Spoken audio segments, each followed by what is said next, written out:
What's up, everybody? Welcome back to the Fatherhood Playbook, episode 3. Today we have a father of 3 boys. One of the boys getting an opportunity to experience the D1 level, the transfer portal, RMAC Player of the Year, the transfer portal. I know this father has had many conversations, many opportunities, many experiences that are only going to get us better. So help me welcome Chris. Thank you for being with us. Absolutely. Honored to be here. Everybody here know a little bit about yourself and your family and your upbringing. Yeah, well, I grew up in Lawrence, Kansas, the cradle of basketball. You know, I used to actually jog by the James Naismith.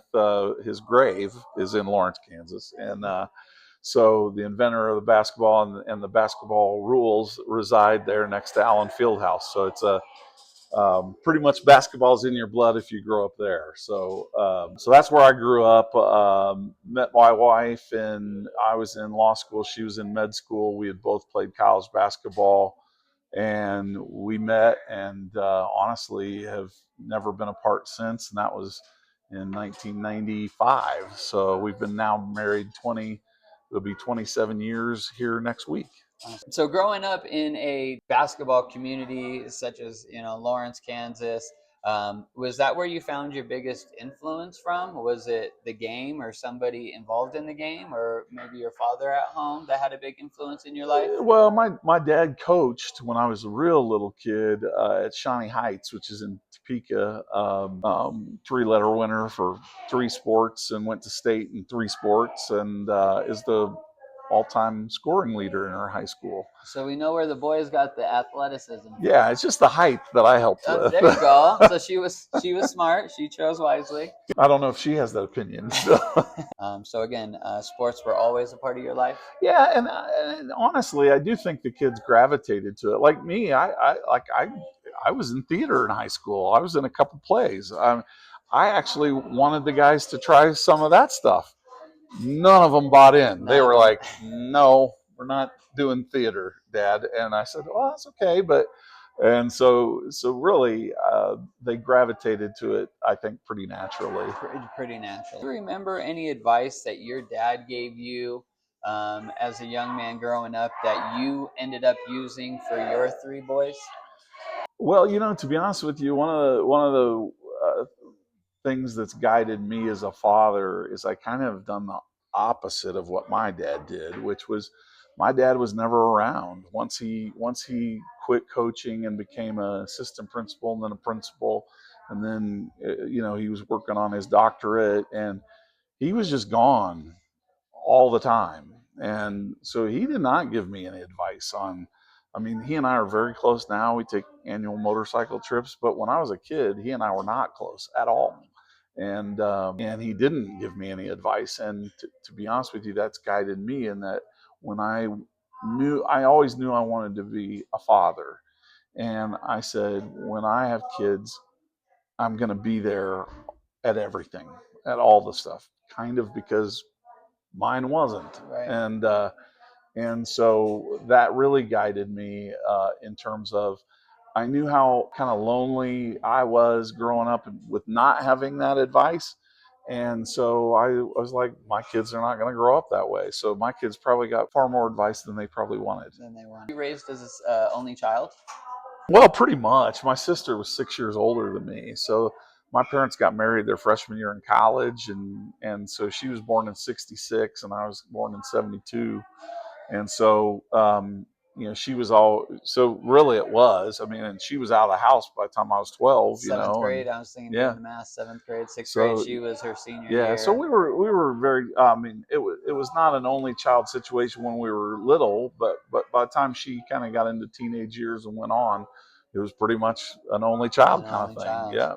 So how is that different with now the 3 boys? I guess Cam's a little bit older, but the other 2 are a little more similar in age.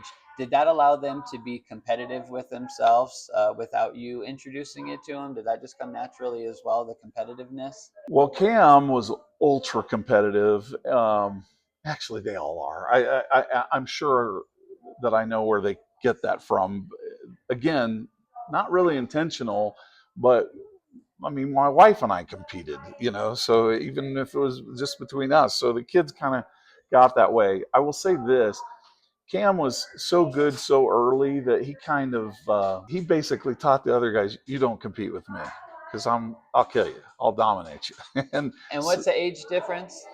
Cam's 22 now, so he's about 3 years older than Jake, but Bryce and Jake are only 20 months apart. Okay, so they're real close. Now those two are tight, but and it's been interesting because they compete, but they kind of don't compete. I mean, they're kind of best friends, but best enemies too. When they were playing, they would battle each other, but man, those two are thick as thieves. They really are. Did those guys work together to figure out Big Brother? Is that what a thing? Nah, they decided a long time ago that was too much to take on. There's levels. There's levels to this, even in Big Brother, Little Brother world. What expectations did you have off the court for all three boys? My kids have been, I think 4.0 students. They all graduated. Well, two of them summa cum laude, and Jake was cum laude.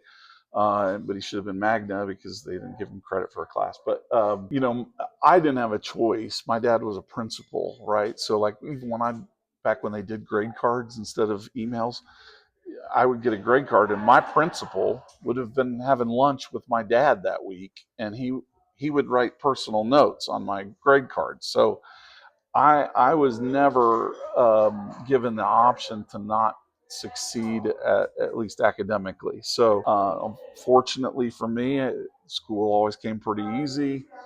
So I was a really good student, and I was a national merit finalist.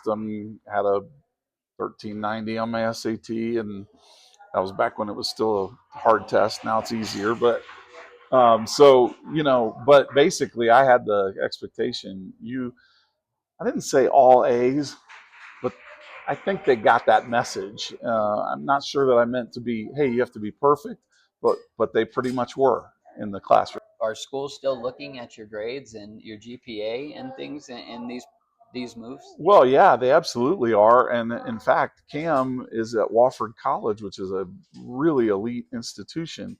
He couldn't have gotten in there had he not been an All-American and an academic All-American. So because he had a 4.0 when he transferred, all of his credits transferred. If he had had C's or even B's in some of those classes, Wofford wouldn't have credited him that. And so, to be honest with you, the academic background opens so many opportunities for guys that you, if you don't take care of that, you're going to be a problem to a coach. So you better be that much better as a player. But so all my kids, and then like Jake was a all conference academic guy this year, his first year at Concordia in Wisconsin at a D3 school. Right. So they all have recognized that maybe that I was probably a pain about the grades. But I think now they look back and coaches love it. First of all, coaches do pay attention to that stuff. And I don't care what level it is. Like Jake's D3 coach, great guy. He's like, I love Jake. I don't have to worry about it. He's going to class. I know that when his grade report comes in, it's going to be a bonus to the team's GPA. And so and all of Cam's coaches, Ryan Thompson at Black Hills, loved Cam's commitment to academics. And the faculty embraces the athletes that take school seriously. And that's how you integrate into those universities and become, a part of it. So I've been very proud of their academic work. Maybe more proud of that than I was the stuff they've done on the court. So academically, what's one lesson that every young father needs to hear? And for me, it sounds like sometimes you were okay being the bad dad to set that standard. It wasn't push A's, A's, A's, but they did feel that. My wife and I have had that conversation over the years because there were some times when I was tired of being the bad guy. Because everybody runs to mom, and dad has to be the hammer. Yeah. And that's what my wife called me. She's like, I can't get something done or can't get something through to this one. I need the hammer. So I'd come in and be the hammer. Now, I have no problem doing it. It was okay. I mean, I was kind of used to it, But I will say that, in the back of your mind, that you don't always want to be that guy, because you still want to be, close to your kid, and Loved, you hi don't, dad. yeah, and you don't want to be the guy that's always the hammer. And so I really did try and find things to do. Really did try and find ways to make sure that I was still doing playful stuff with the kids, that I wasn't always disciplinarian dad, that I wasn't always the hammer. And I think I've been pretty effective. I mean, all three of those boys are. I mean, they're. I mean, Cam's probably my best friend in the world, and the other two are still very. I mean, they're still younger, but they're. I'm very close to all three of them, and I'm proud of that, because I wasn't close with my dad like that, Right. at that age, especially. I'm very close to him now as an adult, but as a kid growing up, I didn't have that, and so I'm proud of that. And you already said you didn't want to be that. You wanted to be there, but then you're being there and you're being the hammer. Sometimes makes it hard for us dads, but you kept to the process. You stayed firm in your beliefs. Basketball continued to lead you. When did you know that basketball was becoming more than just a hobby for the boys? Well, Cam was really good really early, and so that was going to be obvious. And although he was great, he'd probably been a better quarterback than he would have been. I mean, he was a decent football player, but his mother's a physician and wouldn't let him play until he was. He played soccer as a freshman at LP, which is Okay. funny, because then the football coach at LP said, "Hey, just come and kick and punt." And so he asked his mother, "Can I go and kick and punt?" And he was all conference as a freshman in soccer. And the soccer coach is like, "No, no, no, no, no, let's not do that." Well, he went and, well, 2 weeks, the kid was 6'3", 195, and could run and jump. And all of a sudden, 2 weeks after going out for football as the kicker, punter, safety, starting wide receiver, kicker, and punter. You're not gonna let that athleticism go to waste. No, no. That was a smart decision on his part. That's awesome. So a lot of people know, or maybe I've seen you not only in the stands cheering for your boys, but sometimes also running up and down the court with the whistle in your mouth. What separates the great coaches from the average coaches, from your opinion? I would say that the difference between a great coach and a good coach is culture. Their ability to have a decent culture, and I mean, I was a JV player at Kansas, so I got to actually observe Roy Williams early in his career, and actually practice with those guys for a month or two when they had some injuries, and and I can tell you, it's all culture. It's all culture. Whatever you tolerate becomes the standard. If you don't tolerate, things like being late to practice, things like not being prepared, things like forgetting your shoes, things like not having your warm up, and things like that. In fact, one of the things I think that Bill Benton does very well at Lewis Palmer is, I think he's a great culture coach. And because those guys, if you did forget a shooting shirt, one guy, nobody got to wear them. So then you're warming up in your jersey, and guys hated that. I don't know why. Who cares? For sure. But that's an example of, that's the difference. Is if you enforce a standard and you force kids, hey, this is how we do things here, your program is going to have a much greater chance of success than the guy that just relies on your talent and showing up and giving you the X and O's.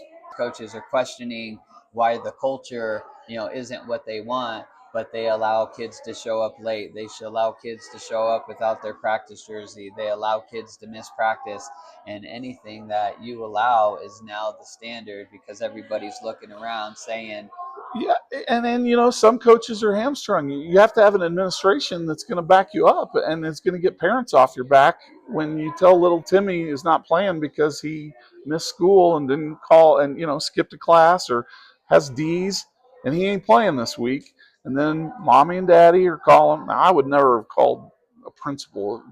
I've never done that in my life, and I've had a kid in high school for the last 9 years, and but a lot of people do that, and it drives a lot of coaches out of the game, unfortunately, because the administration isn't keeping that stuff out. So it's a combination of stuff. You have to have the ability and support of people that are going to say, hey, we're going to allow him to enforce the standard. The standard. What is something as a young coach, coaching now 10 years in Colorado hoops, I'm going to start creating relationships with the officials that are doing our games. What is something that I could do to earn the respect? Sometimes I think, we have to let them know that we know the game. But what do officials want to hear from us in relations to the coach officiating communication? No, that's a great question, because I would like to have this conversation with young coaches all the time, but you can't necessarily do that during the game. And plus, I don't see the JV and freshman coaches as much as I used to when I'd go help out and do. I've even done sub varsity games for LP just because I was there, Right. and they didn't have enough officials, so I would do their freshman games or whatever. So one of the things that I would tell coaches is, look, pick your time to talk. First of all, the guys that let the guys work get the most respect. Okay. Because if they don't talk to you, you can actually focus on what you're doing. And it is hard to manage coaches that won't stop talking to you. So I would say this: make sure it's an important thing. Like if it's a player safety thing and you think your kids are getting beat up, absolutely, that's when you go. But if it's a block charge, 50-50, and you had a worse view than that guy did, so just let it go. And those are going to even out. They really will. Generally, I would say establish a relationship, be friendly to them, approach them, understand that they're putting in a lot of time and effort to be in this game, and it's important to them. They're not trying to mess it up. Right. And so pick your spots. But if you're the guy that's on every call, every possession, you're done. You're not going to make any headway, and you won't get any respect from those officials. But if you're a guy who doesn't do anything but coaches his guys, and then 1, 2, 3 times a game has one thing that he wants to, you're going to listen. Because the coaches that talk to me all the time, I don't listen to. You don't listen to. Okay. But the coaches that pick their spots, and then, because if that guy talks to me, Joel Babbitt's a great example. Joel doesn't say anything to me ever, and I know Joel very well. He's coached my kids, and he's a friend. He never talks to me until there's like maybe one play a game where he'll go, Chris, I want one. Come on, man, what are we doing on that? And I'll either say, yeah, we missed it. No, we didn't. I promise you. And in fact, Joel has actually called me there was one play, I can't remember, it was a block charge. It was a close play, and I knew I got it right. And because if I know I didn't, I will tell them that. The coaches I trust, anyway. I'll tell them, hey, that's on me. I will get the next one right, I promise you. And most of them are great with that. Right. But Joel called me the next day because he just did not agree with me on this call. And I said, you watch it. He called me the next day. He goes, you're right. There was no foul there. And it was a game-winning shot. Mesa was playing somebody, I can't remember who. They missed a shot at the end to win it, and he thought his guy got fouled. And I said, he just missed it. I said, he did not get fouled. I had a great look at that whole play. And he was like, no. And he was upset in the game. Next day, to his credit, you have to have some real integrity to call somebody and say, hey, I just watched that on tape about 17 times. You were right. You were right. And that's here. My next question is, can coaches disagree respectfully and still have productive relationships with officiating crew? And it sounds like we absolutely can. Absolutely can. Here's what you don't want as a ref. You don't want a guy making gestures and jumping around and making a fool of himself and egging on the crowd. You could technically tee that up. I don't. I'm like, hey, if he wants to look like an idiot, I'll let him look like an idiot. Right. It's kind of an old trial lawyer trick. When the other side's losing, let them. Don't interrupt. And so absolutely you can. But there's a way to do it with respect. There's guys that just can't figure out how to talk to you and disagree with you without really insulting you. Everyone's different. Every coach different. Every officiating crew or individual is different. So you got to get a feel for them. Always start with a question. What is your question? Block charge is like, what's your question? Oh, was he there? No, he wasn't there. Right. That's why we went that way. And was he there?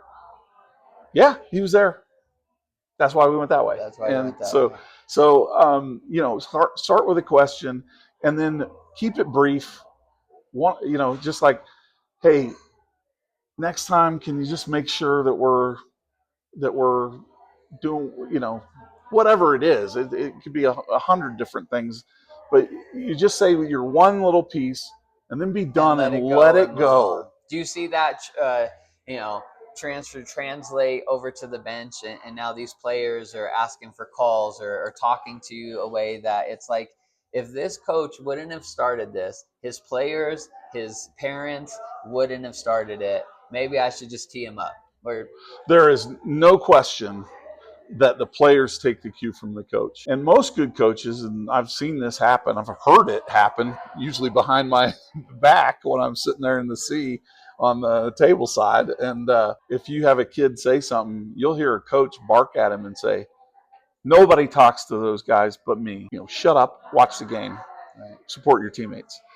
Good coaches do enforce that. Some coaches that really get wild, I've got like 7 in my head right now that I'm thinking of. That's tough because I get it. And I've probably been an over conversational guy before with an official. Part of my problem is I know who's good and who isn't, and I know who's doing it. And even if I don't know you and I watch you, I know whether you're good or not. yeah. And that's problematic for me, because then if I know you're bad, and then you call something against my kid, You're gonna let him I'm know. gonna be all over you. So I did that less as the kids as the kids progressed through. I did that less and less, right? So I was probably way more vocal when Cam was playing. By the time Bryce graduated last year, I don't think I said anything all year to anyone, even my wife. I mean, I stopped sitting next to her because she would yell, and I'm like, I'm not sitting there next to that. So I would say this: if there's one thing I've learned, you think you're helping your kid, and you're not. You're not. In so many ways. First of all, you're teaching them not to respect authority. Second of all, you're saying, hey, it's somebody else's fault, not yours. So you're taking away their accountability. That's a problem. And then fourth, you're just inserting yourself into something you're just supposed to be watching. And my wife and I have talked about this a long time. If you just relax and just watch the game and realize that you can't control the refs anyway, you're not going to get a call. You're not. A coach might get you to make a call over time, but not Jimmy's dad. Never a fan, never. And so I think that my thing would be, you will enjoy it and your kid will enjoy the experience far more if you just focus on how's the kid playing, how's the team doing, and relax about the calls. They do even out. They really do. Now, not always 100% 50-50, right, but it's going to be close enough that it isn't going to decide the game. There's probably maybe 1% of games where a call, ends it or decides the outcome. right. 1%. So in 99% of the games that you're watching as a parent, the calls don't matter. Right. So enjoy the experience, and don't get yourself wound up and so angry. Man, I wish I had learned that lesson 9 years ago instead of in the last 2. Right. And I'm so grateful why, talking to Jim, talking to Jose, and now yourself, that's important. Another thing that we talk about are the car rides home. And I'm sure those things have changed over time. Maybe Cam, bad game, got a different Chris than now Bryce. It's like, it's all right, son, let's go get some ice cream, or what movie do you want to watch? Well, and something Jim said when I was watching that interview, I totally agree with, and that is every kid is different. Like Cam, I can talk to after games because Cam's cerebral and he really looks at the game like a coach. So he wanted that. I mean, now you got to give him some time. If it's a bad loss, just shut up. Don't say anything until they start talking. But if they start talking, but Cam would want to do that. Now, Jake, I don't know if Jake and I have had a basketball conversation in our lives. And I've driven him home from several games, wins and losses too. And so Jake doesn't want to talk about it. He's ready to go to the next game. He wants to flush it and he's done. Cam wants to analyze it, and then Bryce was both. Sometimes he wanted to flush it, sometimes he didn't, and you had to kind of learn, okay, which kid and what mood and how do I approach this? And my wife and I have long said that, the thing that we wish that we had done earlier on is not talk to them and just say, did you have a good time? I sure liked watching you. It was a heck of a layup you made in the third quarter. Just say the positive stuff and then turn the radio on or let them put their headset on and let them get away from it a little bit, because those kids are putting a lot of pressure on themselves already. Absolutely. So you don't have to add to it. Absolutely. I wish I had learned that earlier. Now, a lot of these kids do have a lot of pressure, do start becoming, elite at a young age. What is something that you've seen these elite kids or some of the better kids in Colorado Springs do consistently on the basketball court? Athleticism always jumps off the page. And as a former college player and as a former coach, high school coach, I can watch 5 minutes of warm-ups and tell you if there's a D1 guy on the floor. If there's not, I know it real quick too. I'm like, okay, D2, D3, whatever. That's not a negative thing. I'm just saying that those dudes pop out at you, right? The guys that have that athleticism and size, you're like, okay. I mean, Luke, good example. I mean, that kid got huge, but he could still handle it. I mean, you knew very early that he was going to be there. Right. Cam, you probably knew too. I mean, Cam probably could have played on the championship team when he was a freshman. So, those guys jump out at you. Now, the ones that are good, that have that next level talent, the ones that separate themselves, like a Joel Scott, a Josh Scott, a Cam Lowe, those guys separate themselves by how they treat the game. And because there's plenty of guys I've seen that have D1 talent in Colorado Springs in the last 20 years, and they never made it. They don't work at it. And I mean, even the guys that are incredibly gifted, like Joel Scott, he works like an absolute Amish mule. I mean, he is out there all the time. And Cam, I can't keep Cam out of the gym to his detriment sometimes. He'd work out 3 times a day sometimes. And, he had some injuries. And I'm like, dude, you got to take some time away from it. And he never would. And so I would say that if you have elite talent, you still might not be elite. But if you have an elite talent and a decent work ethic, that's a recipe for success. That's now over the time that you've been watching the game, growing up, with your dad, yourself, we all can admit that the game has changed, right? The game is more spaced. 3-point ball is a lot more involved. But do you think the game has changed for the better or for the worse? Oh, I think for the better. I'm not one of these guys that says, because we don't have back to the basket, Robert Parrish, McHale, those guys, they really don't exist anymore. There might be one or two. The 3-point line revolutionized the game, and I think in a positive way. It's absolutely made the game a more offensively enjoyable thing to watch. It's opened that space. Now, have we put too much emphasis on that line? I think so, but that's a coach's job, right? Absolutely. You can fix Shot that. Selection. You can fix that. Whole nother episode of podcast. Yeah. So I think it's changed for the better. I think it's a better product now. It's a faster, more free flowing, and I think the way that the NFHS and the IABO, which is the International Association of Approved Basketball Officials that licenses us in Colorado, they've done a good job of saying we're not going to just make this a wrestle contest in the post. So freedom of movement. You need to make sure that we're protecting guys off the ball from the holding and stuff that you would see, say, in a FIBA officiated game in Europe. Sure. So there's all that. So I think it's vastly better than it was. And then, the other thing is the kids have just gotten so much bigger, faster, more athletic, and they do a lot of those individual workouts, and there is a difference. You can see the skill set is different. Yeah. Now, another big change coming to Colorado hoops is we are adding a shot clock. Yeah. How is adding the shot clock going to affect Colorado hoops, and what are you excited to see with that? Well, it's far too late coming. I mean, I've refereed with a shot clock for many years in other states, and I think we were slow to the game. And I've seen games, actually, even some my kids are in, where I'm like, this game's being ruined because it doesn't have a shot clock. And so I think it's great. Now, I will tell you this: I think there are going to be some severe growing pains because these officials, especially the newer guys now. I mean, I've done it 25 years, so there's nothing you're going to throw at me in a game that I'm not going to handle. But the guy that's only been doing it 2, and now he's got to manage the coach. Now he's got to manage the fans. Now he's got to manage the players. Now he's got to call the game. And now he's got to watch the clock. And he's got to worry about the clock operator who may not have reset it at 20 or whatever. Who's a math teacher or right. the cafeteria. Yeah.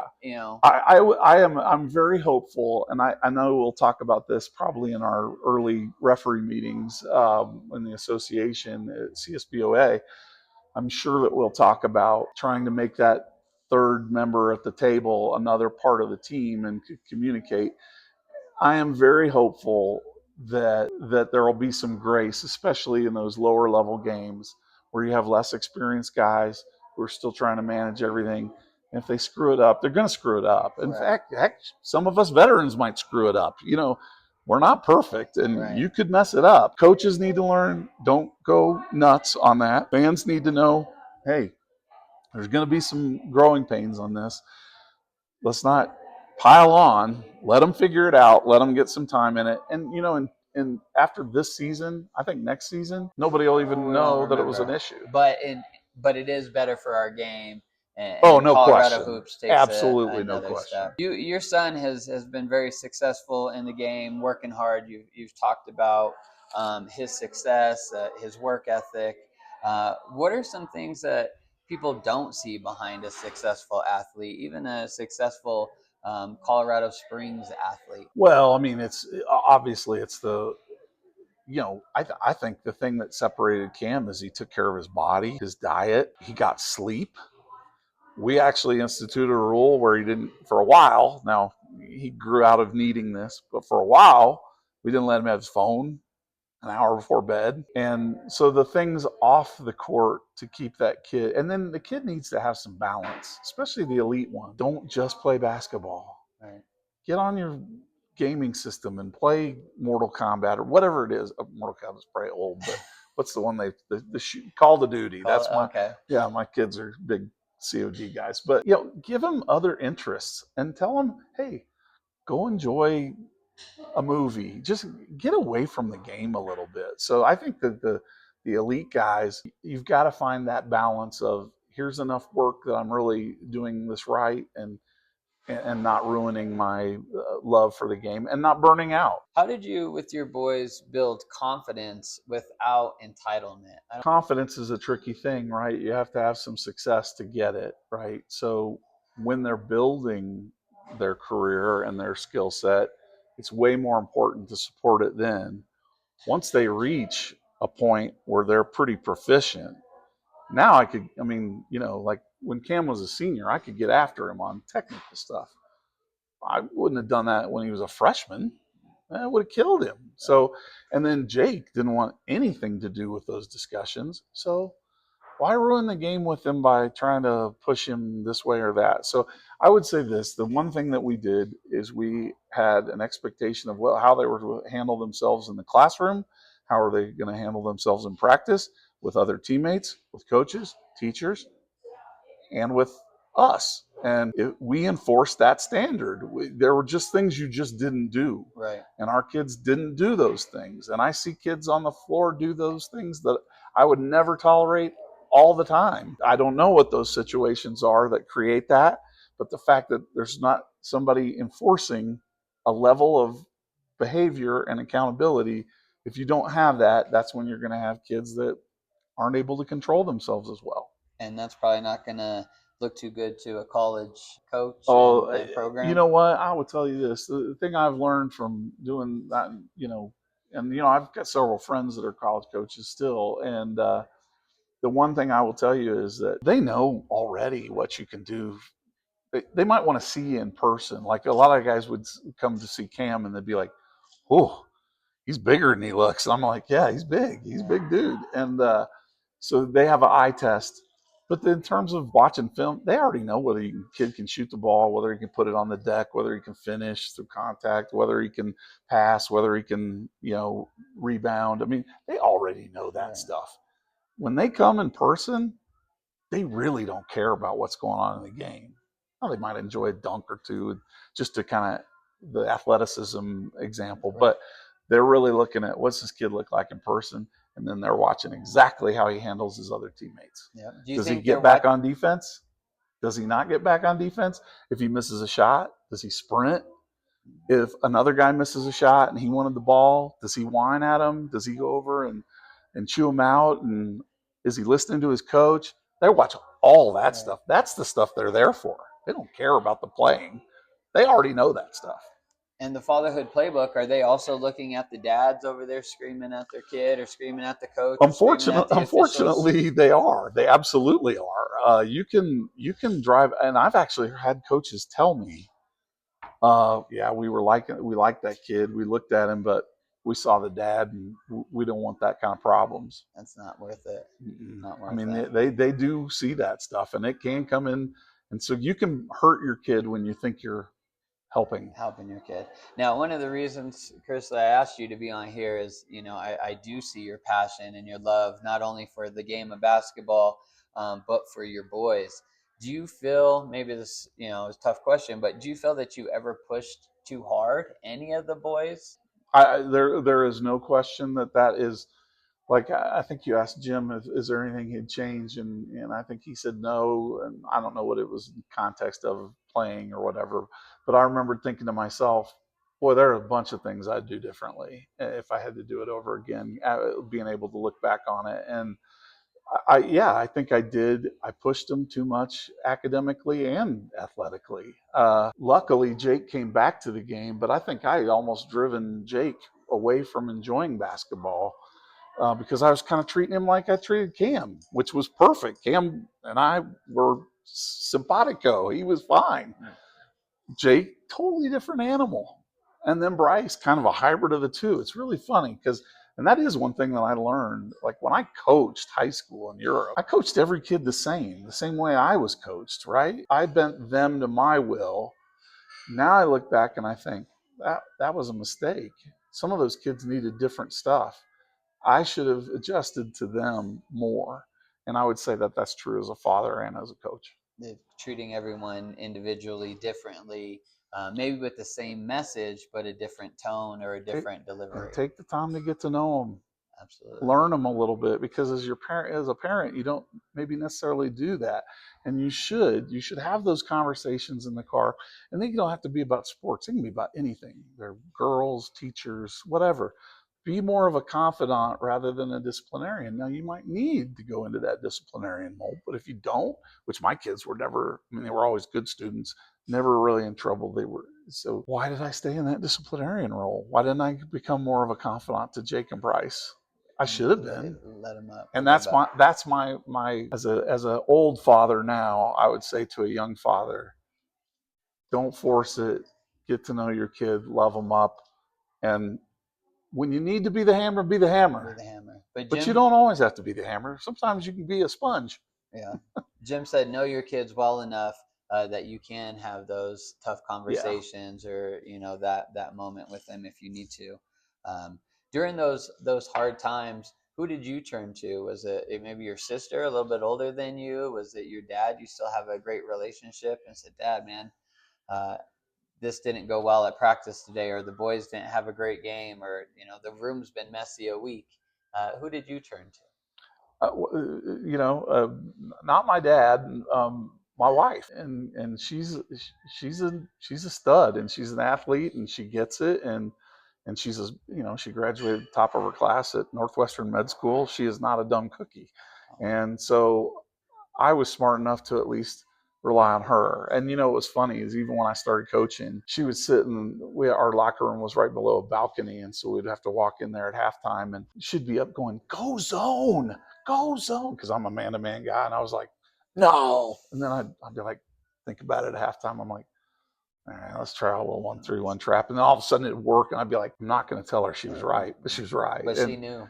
Yeah. But so, and I would say that, there's a yin and yang to a relationship. And I think you should lean into that, right? So if you have that luxury of being a 2-parent household, which not everybody does, but my wife being able to be a little bit more of their confidant, and she would bring stuff to me, and that would soften me up on some things. We were a team, have been a team since the day I met her, and I would say that I relied on very much her, because she knew those kids better than I did anyway, because she knew a whole different side to them that they weren't going to show to dad. Right. So I would say that I leaned on my wife, and I think that was probably a good decision. Through many big games, ton of high school sports, athletics growing up. Did sports ever create tension in your house between you and the boys, or you and your wife, who you knew she was what's best for you, and it's like this game or this call or this coach, or what kind of tension I would is? say that the biggest tension in our marriage was, and I want to be polite. I'm not trying to be negative, but my disagreement with maybe how my kids were coached in high school by their high school coach, which I have a lot of respect for the culture and stuff, but there's a lot of things I didn't like that went on there for a long time. Those bothered me a lot. And I would say, to be honest with you, my wife and I haven't fought over anything other than LP basketball for 10 years. I don't remember another fight that wasn't around Based off what's of going on with the kids at that school and their particular sport. And it wasn't just basketball. I mean, it was football too. Bryce played football too. And my opinions about how things were going versus the kids versus my wife's were not always aligned. I think tension's a very nice way of saying it, but I would say this: if I had to go and do it over again, I wish I just cared less and said, well, whatever happens, happens. One of the things you kind of learn is control the things you can control, right? I can control those things, which bugged me, which is why I was ticked about it. right. And but I probably did more damage to myself than anybody else. It's like taking rat poison and expecting the rat to die when you ate it. And I ate the poison for a long time, and I shouldn't have. Well, here's my next question: is did you ever ask, like, am I doing this dad thing correct? You wanted to make sure that you were so hands-on because you didn't have that as a kid. Dad was gone, so now you're here, you're on him, you're there, you're standard, you're the bad guy, you're the good guy, you're doing all the things that you feel you needed to. And in this whole process, you're like, did I do this wrong? Have I been doing this wrong? Or Well, are we still learning? yeah, you know how it is. When you have 3 boys, you're never 100% sure that you're doing it right. I mean, and if you don't ask that question to yourself, you're probably doing it wrong. Because if you don't have any self doubt at all about what you're doing to raise kids, it is a hard thing to do. Am I doing this right? And if you don't have some self reflection, there are times when I would get on a kid and yell at him, and my wife would later be like, she wouldn't say anything at the time, to her credit, but when we're laying in bed that night, it'd be like, maybe you didn't get that one right. So you have to process it. And when I did make mistakes, you know what I did do? I did go apologize to my kids. That's awesome. I said, hey, I'm sorry. I didn't handle that very well. Here's what I meant. Here's what I meant when I said what I said. That's not what I meant, and I apologize. And kids, if you're a confident man and if you're a good person, you got to realize life is hard and people are imperfect, right? So you have to give yourself that same grace. When you screw up, just admit it, say it, and you'll get more respect and love and trust and commitment if you've done that. Then sweeping it under the rug. And just never talking about it again and just moving on and hoping, because you didn't want to actually go. I mean, nobody likes to be in the wrong and admit it. It's not fun. But some of the things that are best in life are things that are uncomfortable for us to do. Some of the things that I've done, the best things in my life I've done, I was uncomfortable about. And so don't be afraid of that and embrace it. What did you do when you were unable to agree with what the coaches were doing? Well, that is a tough one, and I've looked at back and I've thought about, could I have done those things better, or would I would say this: I did a very good job with all three of those kids. My first question when there was an issue about a game was, "What did coach say?" I never tried to coach what they were doing. Now, Cam came to me, his senior year. He was double and triple teamed. He was just getting mauled. Well, I knew some answers. I was like, hey, we need to do more back cuts. We need to get back screens for you. You need to stop standing. I had some advice there, but I always made it very clear. Hey, talk to coach about this, because it's his gig, not mine. Right. But I wanted to help, and I knew that I had some information that would probably make them better. But you can't force the coach. You're not going to be able to force them to do what they're not. They're going to do. They're going to coach the way they're going to coach. Right. And if you don't like it, tough. I think we always did a pretty good job of not interfering, at least with that stuff. I would say that is the most important thing, because what those kids need to know is that is the one voice that matters. That yours in the stands doesn't matter. Right. And even that being coachable is a tough lesson. Sometimes could be hard, but something that we want to put on. What is the hardest moment that you remember as a sports dad? Is it tough losses? Is it those car ride homes? Is it keeping your mouth shut when you have so much to say? What is the hardest moment as a sports dad? The hardest moment for me has been when I haven't kept my mouth shut and have created more problems for the kid than existed before. I mean, I regret those. I don't think parents understand how embarrassing it is for the kids when their dad is the one screaming. Now, there's plenty of them. I wasn't the only one. Right. But I will say that the hardest moments have been when I know that I didn't have the discipline to just keep my mouth shut. Talk to them later, whatever. But I can think of 3 instances where I wish I had just shut up. Go sit in the lobby if you can't shut up. And I should have done that, and I didn't, and I've regretted it every time that I did do it. So that's why I think I enjoyed Bryce's senior year of basketball far more than, and we liked lacrosse more because my wife and I've been watching that game 12 years. I still know none of the rules. You know what? It's lovely because I don't know whether the official's right or wrong, so I don't have an opinion. I just watch and then watch the other lacrosse dads who do know the game go crazy. And you're like, but well, I'm like, this is all going past me.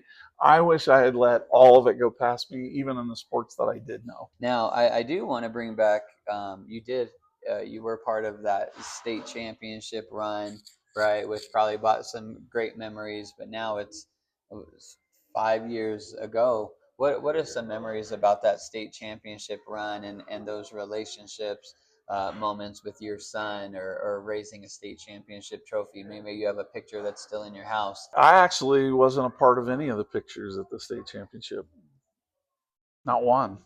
There's not one picture of me in there. I would say this: the incredible thing of that season for me was just watching how dominant Cam had become, and he had made himself that way. He had earned it with blood, sweat, and tears, literally all 3 of those things. And some of the memories I loved, my wife was decorating the bus. All the moms were decorating the bus. The police and fire lead them out of town, going into the Coliseum. Those are pretty special experiences. And so we've had 2 guys go to the Final Four, 2 out of 3, and should have been 3 out of 3. Watching those kids play on the big stage, Coliseum. That's the thing I remember the most, and how much they enjoyed it. And I was really, what I was impressed at is both the kids that played in the Coliseum, they handled it like pros, man. They didn't act intimidated at all. And I told Cam that this year. I go, you go into Chapel Hill this year with the same attitude you walked into the Coliseum against Pueblo South. Don't you even look up in that stands. Who cares about their video? Who cares about those banners? You go out there, it's just 5 guys that you're playing. Right. So don't worry about anything else. Easier said than done, I think. I bet that will be fun. I am going to jump to that here in a moment, but some of the teams on the schedule: Virginia Tech, Tennessee. What an opportunity to just go play ball, the game that he's loved and earned, like you said, with blood, sweat, and tears. I did want to talk about what was the recruiting process like. When I talked to Jose LeBron, he talked about the Final Four being up. They hosted at Denver University, a little different than the Coliseum, but he said playing in those games in the big moments on a winning team did more for his recruiting than the 2,000 points that he scored. Sure. Down here. Can you just let us know, like, what did that state championship run do to the recruiting process for your family? Well, and Cam was in a little bit of a different situation just because he was the COVID era guy, but I mean he scored 38 in that semifinal game against Pueblo Central. I think Caden Betts had 36 or 35, something like that. But watching those two battle it out, Wow. But Cam was in control of that game the whole time, and there was a guy there scouting Caden, not Cam. We got a lot of calls from him after that, and Caden didn't get many. All right. I know that happened, and so I would say that the recruiting process to me is, I think, difficult right now to describe because it's vastly different. It's changed, right? From even when Cam was coming out of high school, it is so different because, of course, you didn't have you had the portal, but you didn't have NIL, so the portal wasn't being used like the portal is now, and so it was a different deal. And back when Cam was still coming out of college, coaches still cared about high school players. They don't now. They're going to go first to the transfer portal and get other college players. The second place they're going is the big time club teams. And then third, now we'll take maybe a look at a couple of freshmen that we'll throw on the end of the bench, but we don't really care about them. We'll just develop them. But, if they have, like, look at what happened at Furman last year. Furman had two freshmen that played out of their minds. Furman kept them for a year, and then they both signed for 7 figures. Can you develop a freshman now in college? I don't think so. So why would you recruit one to develop them? If you're going to recruit a high school kid, he's going to be a fully formed product that you're interested in. He's got to play. Yeah. Like Cam has a kid at Wofford that's named Cutter Sisk, 6'9" freshman, very accomplished. That's a guy that's going to play. But you're not going to recruit the kid that you knew wasn't going to play anymore. It used to be that you coached, you got a kid, and you thought, okay, we'll get him. That first year, he might get a few minutes here and there. That sophomore year, he'll learn the system. He'll know things. Now he'll get 12 minutes. As a junior, he'll get 20, and then as a senior, he's going to play 35. Right. Doesn't happen anymore. It doesn't happen. It never will. Well, and I would even say, your family has been so loyal to the Lewis Palmer Rangers and taking their turn and going through the system and all your boys playing their role to the best of their ability. But how much did the portal and some adversity shape Cam's career and where he's at now, recently being named the RMAC Player of the Year? Well, in many ways, I think playing at Lewis Palmer hurt Cam in terms of the recruiting. I'm not saying as a basketball player or anything, I'm maybe negative about that, but I think it hurt him because when you play in a place that's so system oriented, right, and so team oriented, if he had played at Liberty or Doherty for different guys, his numbers would have looked incredibly different, and he would have gotten more interest. And I think that's true of Joel Scott as well. Joel kind of had to play out of position. Joel could have done a lot more things. They needed him in the system to be a post, so he was a post. And then because he's undersized in D1, he didn't get a lot of looks because it was like, well, at his size, he's got to be able to shoot the three. Can he shoot the three? Of course he could, but nobody saw it. There's no film or stats. So I would say that but there's a value to being part of that kind of culture and learning a system, and this is how we do things, and so I think as a net, it was a positive, but could it have worked out differently somewhere else? Yeah, I think so. It didn't, and so then I guess that kind of goes back to something that I just want to know. Do you think being part of a winning culture, a state championship team, helps or hurts the recruiting process? But if you're on a 5-20 team, but your numbers are ridiculous, is that going to get you more individual accolades? Oh, coaches know culture and they know good. So Ryan Thompson at Black Hill State didn't have to do much analysis on Cam. He knew where he was from. Of course, they always played in the summer league up there too. But so yeah, I think coaches pay a lot of attention to that culture. They want a guy that's going to be easy to get into their culture. Right. So if you come from a program that you know doesn't have any, that's more work for the coach. And guess what? They are not looking for more work. Yeah. They got plenty. And so I would say that that's the biggest point of, hey, if you have a place where you can go, like, if you can find a Joel Babbitt and your kid's a decent player and wants to play and wants to be coached the right way, pick that before they start high school. Go pick the culture you want to be a part of. Absolutely. We didn't really have that option. I was there for a job, so that we didn't move there for Lewis Palmer. We didn't move to Monument for Lewis Palmer at all. It just happened to be the school right down the street. So find a coach that you know cares about kids, cares about the game, teaches it the right way, and enforces academics. Find that, let it ride. You're going to not agree with everything that happens over those 4 years. Ride it out. Because you already made your decision. Pick the culture, let the culture do its thing. Absolutely. Recently, a young man that I've had a blessing to coach the last few years, also a Lewis Palmer Ranger, is Jonas Miller, who is recently signed to Black Hills State. Yep. If he was watching this or his dad was watching this, what advice would you give them as he heads to Black Hills State to go play in the RMAC?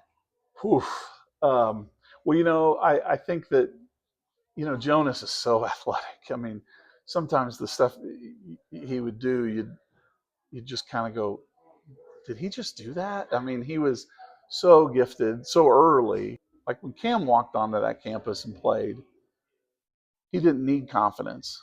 He had already played at Air Force Prep. He knew what he could do. So he wasn't like a typical freshman that walks in there. Jonas is. Jonas is going to have to realize, oh, everybody's athletic here, not just me. Because he was always the most athletic guy on the floor, usually, 99% of the time. Well, now you got to work on your craft. And he will. That kid's a worker. He's a great kid. And I just love him to death. He's good friends with Bryce, and they played on the same team. But he's going to get beat up a lot that first year because he's a little undersized. So his athleticism isn't going to be as helpful because he's going to be playing against grown men now, and he's going to have to learn that. So now what I don't want is for Jonas to go up there in that first year, get beat up and go, this isn't for me. No, it is for you. But you got to dig in, fight, get in the weight room, take the coaching, learn what you can, and you'll get there. He'll be an RMAC contributor if he. I don't think he will be this year. Right. But a lot of freshmen aren't. I mean, that's not unusual. But boy, I think if he sticks it out, he's going to have a great career. He'll be great. I think that is cool. Your son Cam maybe opening up some windows and doors for a Jonas to get to a Black Hills State. Like everything went so well with Cam. Why would we not take a chance on another kid that went through the same process with the same coach? And they went well with Joel Scott too. It worked out. So Ryan Thompson should be. He should have a Lewis Palmer Ranger T-shirt at home somewhere that he wears around. Absolutely. Getting down to the end here, but through this journey, what did you learn, and what do you want to share to our listeners, our parents, our dads, just about this whole process? And it could be a dad that's just starting, or it could be a dad that's about to enjoy his senior year of basketball. What's a story that you want to tell us? Oh, I wish somebody had told me. I remember watching Teresa Scott like just bawling at senior night. And Cam was a freshman when Joel was a senior. And I thought, what's the big deal? Well, now I know, because it was me balling at Bryce's last game. And that choking me up thinking about it now. Here's what I would think.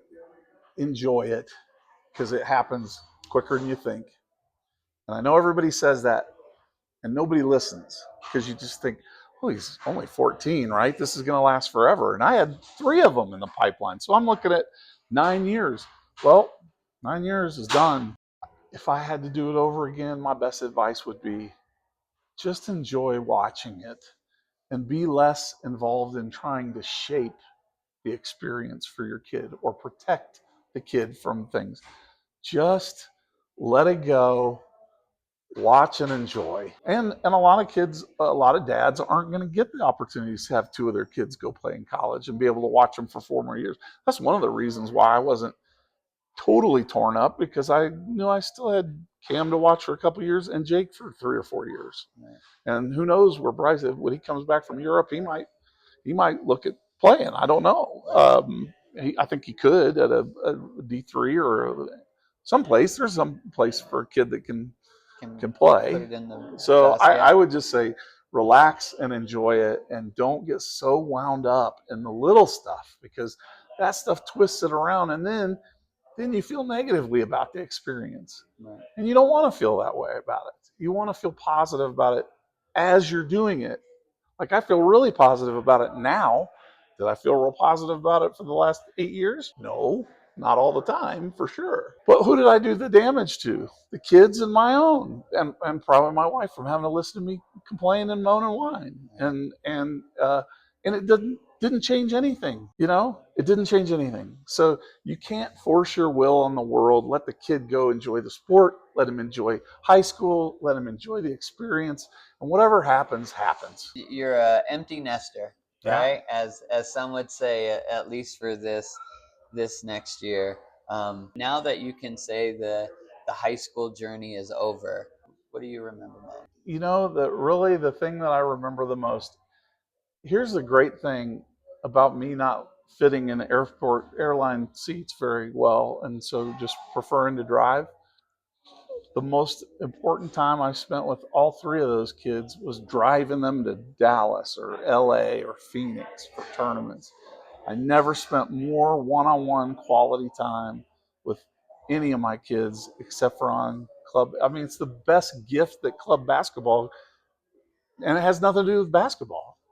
Just that opportunity to be Hang in with the them. hotel, and they make fun of my snoring, and I mean, those are times you just don't get back. I think I read a statistic the other day. It said that by the time your kid is 18, you will have spent 90% of the time you'll spend with them their entire lives. Wow. And I'm like, oh no. And so I guess what I would say is, I've worked really hard that I can change that statistic a little bit for me, and that my kids will want to still spend time with me and come back, and now we can do this shared love of these sports together, because we didn't ruin it by making it a negative experience. And so that's what I'll miss the most, is just those days on the road with the boys.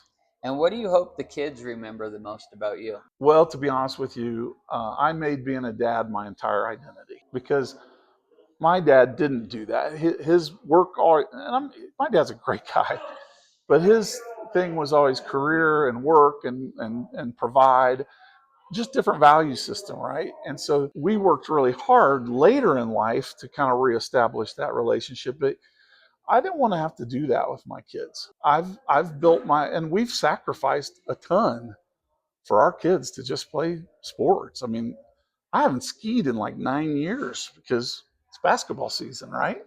And the kids can't go. And Thanksgiving and Christmas, we couldn't go see family. They had to come see us because the boys had practice. And I was like, you know what? When I die, the only thing I care about is the dad part on that headstone. Well, that's awesome. I think you've done a great job of raising these boys. And we're actually to our last question. I asked you just recently, maybe a week or two ago, if you'd be willing to sit down and share your experience as a father and raising three boys like I'm currently doing myself. Was there anything that I didn't ask you today that you were hoping I touched base on? I think I think we've tangentially talked about it, but I would say this: if there's one thing that we may have not covered, and that is, I think we forget as fathers that their eyes are always on us, on and off the court, always. So you need to be a good voice in that head, whether you're in the stands, whether you're at home, even just how you talk to their mother, because they're watching all the time. If I had to rewind 9 years, I would be more mindful of that and a little bit more careful in the example I was setting. I mean, I'm still a pretty good example, but I'm saying there are little things in my personality that I don't like, that I wish I had shown less of that stuff to them, because you don't get a second chance at it. So do it right the first time. Right. And the dividends will come back to you. I mean, they're certainly coming back to me now. In fact, Jake's going to meet me for the Virginia Tech game. We're going to both go watch Cam's first game, and we're going to go stay in South Carolina. Got a VRBO. We're going to stay a couple extra days, play some golf. Don't tell his coach that. Jake's coach. That's the benefit, is I created this relationship with that child that will last forever. Right. And after the trophies, after the games, the wins. That's the most important thing. That's awesome. So, well, just want to let everybody know we enjoy you taking this time to sit here and chat with us. We also enjoy Chris coming down and sharing his experience with us. Again, a lot of good stuff here, some basketball, but I think we both agree that the most important thing that title we have or influence we have is on our kids and as a father. So to everybody enjoying the Fatherhood Playbook, we'll be back next time. So thank you again, and you guys take care.